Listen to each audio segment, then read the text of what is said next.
Hi అండి, ఇదైతే పాయ soup చేస్తున్నాను అనమాట. నేను చాలా మంచిదండి మన బోన్స్కి. ఇదివరకు నేను పాయ పులుసు కూడా చూపించాను, అదే మేక బొక్కల పులుసు అని పెట్టాను కదా. ఇదైతే పాయ సూప్ అనమాట. చాలా మంచిది మన హెల్త్కి. ఇలాంటి జలుబు ఇలాంటివి ఏమైనా ఉంటే ఘాటుగా చేసుకొని తింటే చాలా మంచిది. ఇది స్పెసిఫిక్గా చలికాలంలో తింటే చాలా బాగుంటుందండి వేడివేడిగా.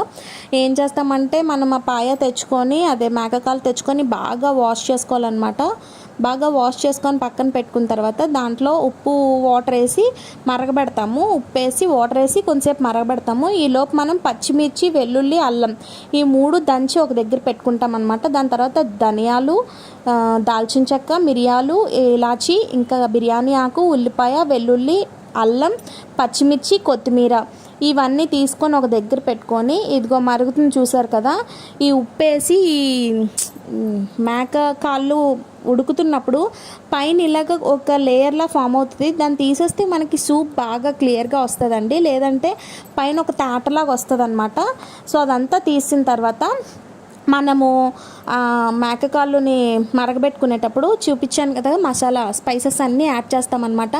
మిరియాలు, ఇలాచి, దాల్చిన చెక్క, నెక్స్ట్ ధనియాలు, కొత్తిమీర, ఉల్లిపాయ ఇవన్నీ యాడ్ చేసేస్తామన్నమాట. బిర్యానీ ఆకు ఇవన్నీ యాడ్ చేసేసి కంపల్సరీగా ఒక 10 విజిల్స్ అయితే వేయించండి.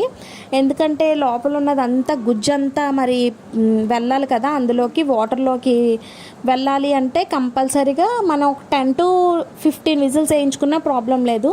ఎందుకంటే బాగా ఉడకాలి కదా, లోపల ఉన్న దాని రసం అంతా మనకి ఇందులోకి రావాలి అంటే కంపల్సరీ బాగా మరగాలన్నమాట.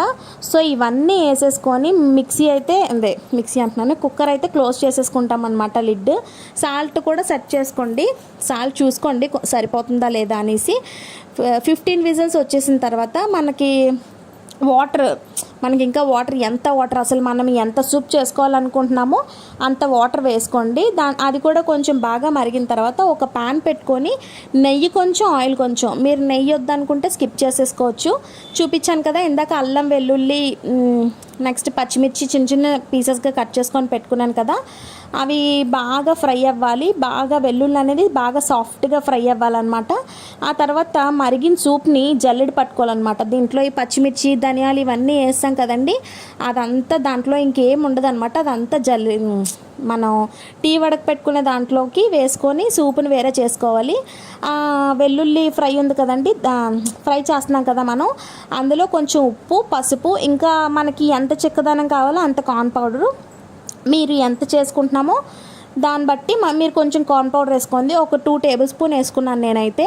ఇదంతా బాగా కలిసేలాగా చేసుకొని మనం వడకపెట్టుకున్న సూప్ ఉంది కదండి, వడకెట్టుకున్న సూప్ని అందులో వేసేస్తాం అనమాట. కొంచెంసేపు మరగనిచ్చి వడకపెట్టిన తర్వాత మనకి అందులోకి పీసెస్ కూడా పడతాయి. మనకి కొంచెం బాగా ఉన్న పీసెస్ అయితే అందులో వేసుకోవచ్చు, లేదు ఇంక అందులో డొల్ల మాత్రమే ఉందంటే వేయాల్సిన అవసరం లేదు.